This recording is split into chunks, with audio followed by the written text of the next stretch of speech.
Leanga i kea pisanga. O le ko pisanga. A sino lea, ya mukusi makamareu. E mua ia o mako fuli le pase langa le mako. Mau ku kau saini le vai ngai. Pai roa. Ya ka te aunga. O le angi mui ke kele o. Ngafanga sini langi. Wala so malama mui. O mako falainga leo le falmua. No mako fa sango la solgei. E kula Pangale o paia mama malu ke fau. O le falangiga kukoa. O le manai na huku mai le kani a Samoa. E se senga la uia i lao le pasaua. Maku e fau o mai kai o nga kai fale.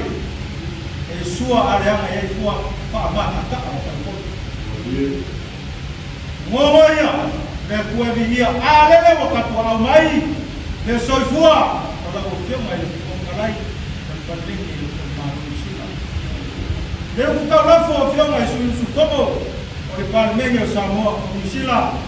A o se kangai malama i le fionga le komisinga mo le mamalo o le whainga malanga. Lele o ke sangai umango e peo lungu le rani malo pia la inga sakanga loa rangi. Le fionga o le fionga le fongalai. Le susunga le parikele o le fonga fitalai o le moka. Le fonga o afe kula fonga o Samoa. Susunga le susunga le sui fonga fitalai. O le whalanga mo whala leo le Palmengi o Samoa. Wa kwa usu e me malo le ao le malo. Masui usu fongo filifinia. O le fongo usu kumau runga la lumu. Le fai wa susu mai le fai le kusi o le fongo. Le kalainga kuko. A mesa le awa o le kao ma whafo belo o le Palmengi. O paia mamamaru o Samoa. Kua koko o le sou. E a makamai. Le pula ma mai le makasaua. Paia la makaikao ma le whaikao. A fili me ave pule me ku. A inga maraku kama maraku a inga. Usonga kumua ma pule kua marakaua.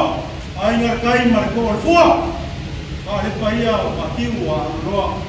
Ke ile au lani sa makukala. Ai ka winga le launga sa muriana. A o seama mofo i maku ke whawhiro e pai. Ila o whionga le kukalai o le paia o le kamalama. Ono ko speaker. Kia ora whana. Aere mai. Tēnā koutou katoa. Talofa lava. Welcome to Samoa. Ia, o kai ao le akumu. E le koe whaasili sa mako manganga. E moki o kai ao le fufuli kuai. Mare akauri. E le mawhai o mawhako kue lalo. Ia ngā o kai ao le saitinga malo. Mare saitinga whanumanga le akumu. Ia ai le so. Lau le masa ma. Lau le ala. Kai au kala le lei sumui le rua ya la fale le rua e kalesia ta ni pe ngai maraka ai au mai fale uma ko ngi male ona manga fama ako kani pa ia o kala lei ta pera sa ma kala fa ai e fa bua ai au Samoa se sila sila wale ko ma ngalo aro fale mwenga aro fale la uma sole apa ma la kule le lava o se ava baiki o se ava le kwa se ava le fukia Karofa o leo le aba makalasi o le aba mamaga fetaka. Alele a o faio kule o e kokile ngati o kamoa. O e fa musinga aba le kayau.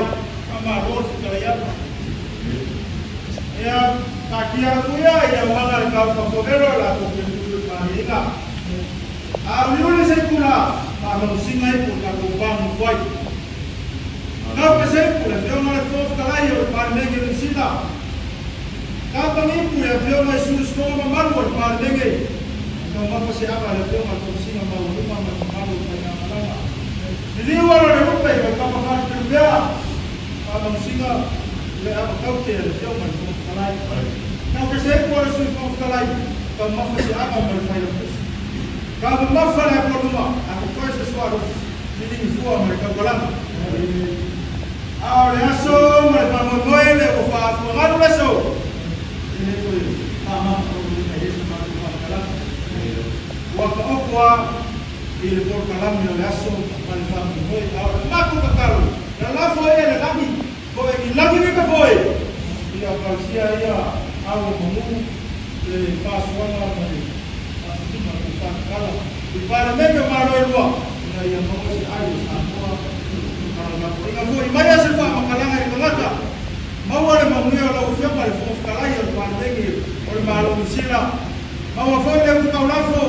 ele sia para o kele leo su favor para lege ao foi le fica ngalo le fica mar como singa ba rua ao se fia e pai e fai ngama langa ni wala le rupe ba se fica ngalo le fica mar como kalai como le ga oi como va para le fica ka le mo force o suyo le apu ma se ko va para le mo ngua wa e na vela papo la sa se rua le fica mar como kalai ma muia ka ko no maru le armaro sa moro pa ka ko vai Awas se fica ngalo le fica kusi mar ka ko belo le para lege ka ko ngorava wa mai vai so maria bele rofa malanga le ko me muia ka tiano